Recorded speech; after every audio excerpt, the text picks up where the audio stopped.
बिस्मिल्लाहिर्रहमानिर्रहीम अस्सलाम वालेकुम। राती ना एक 9 पाउंड की डिलीवरी आई तो मैं बगैर वेख्या ने वाह चुक गई। लालच की, गरीब बंदा लालच करता यार 9 पाउंड की। आम तौर पर 3-4 पाउंड की होंगी, अचानक 9 की आई। मैं जल्दी चुक ली, ये भी ना वेख्या कि जाना कित्थे वे।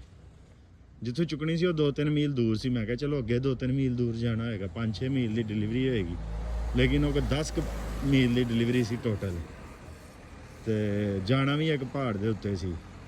और जो मैं गया तो मेरी बस हो गई, उतों बारिश हुई, पानी के विचों लंघ रहा, जंगलों के विचों। साइकिल का जो ट्रैक होंगे ना, वो दरिया के नाल बनया होंगे। वो जिंज डरावनियां फिल्मों के ट्रैक होंगे उंजदा होंगे। अच्छा, तो वो ना अल्लाह तुहाडा भला करे, उन्होंने ट्रैकों तो लंघ लुंघ के पहुँचया वा।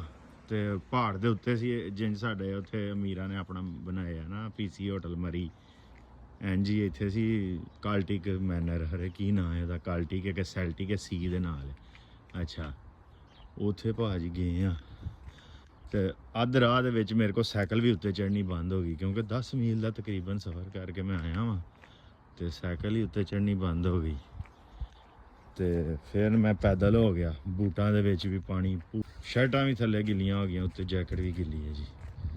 मैं हफिया पहुंचया। मैं दुआ कर रहा या अल्लाह, कोई अल्लाह का बंदा होए जिहड़ा 10 पाउंड ते दे छड़े टिप। इन्ना खज्जल होया वा।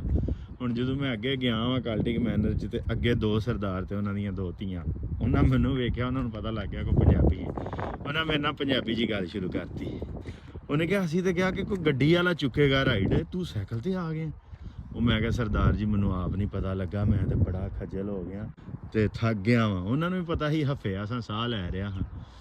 तो उन्होंने मैनूं 20 पाउंड फड़ाए। मैं समझिया हरे 2 50-50 के नोट ने, क्योंकि हाले मैनूं 20 ते 50 च एडा फर्क नहीं।